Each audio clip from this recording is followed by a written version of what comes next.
Support Wrestle Talk! Give us a subscribe. For the drive to 500,000 subscribers. We're still working on the slogan.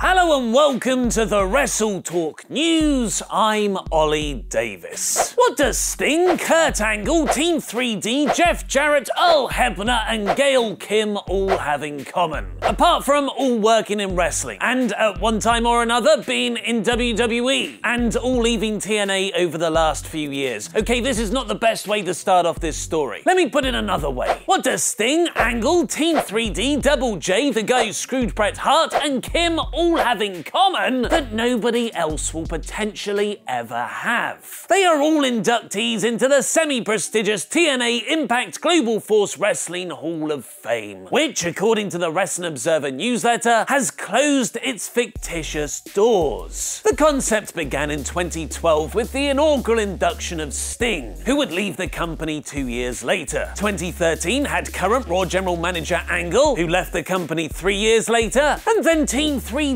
who went to WWE the following year. 2015's inductees Jarrett and Hebner were both released from the promotion in recent months, and 2016 inductee Gail Kim retired as the Knockouts champion following this month's Bound for Glory pay-per-view, a show that was notable for its distinct lack of a 2017 Hall of Fame edition. The Wrestling Observer writes that the initial plans called for either Jeff's father and TNA co-founder Jerry Jarrett or former longtime announcer Mike Tenay to be inducted. But when Jeff Jarrett left the company last month, officials decided to kill the concept. It's yet another time of flux for the promotion, with the Observer also reporting that none of the Impact Wrestling office workers have been told anything about their future, apart from the company relocating from Nashville to Toronto. WWE, however, seem to be slowly locking down their 2018 plans, probably only to change everything the week before their next major pay-per-view. Around this time last year, WWE announced a 2-night tournament in the UK for January 2017 to crown the inaugural WWE United Kingdom champion.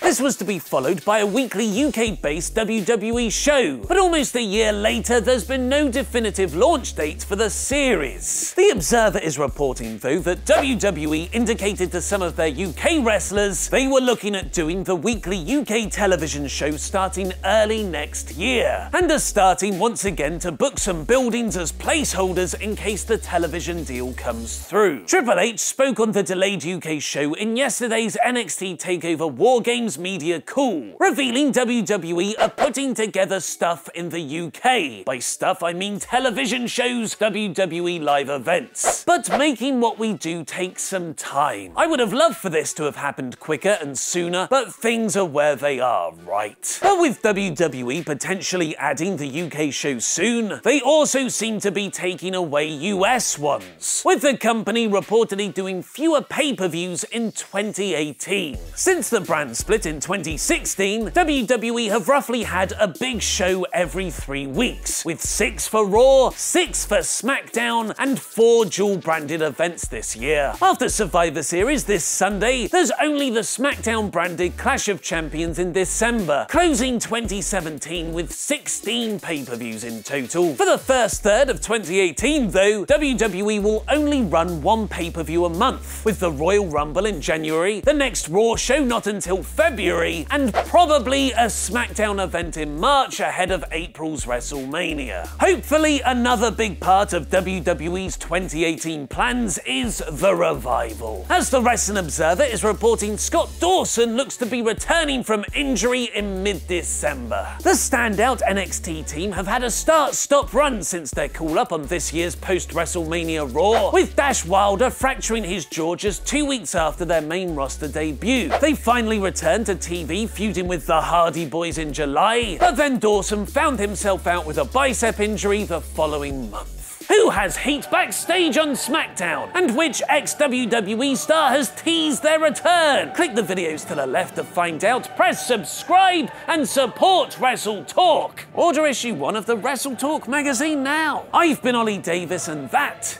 was wrestling.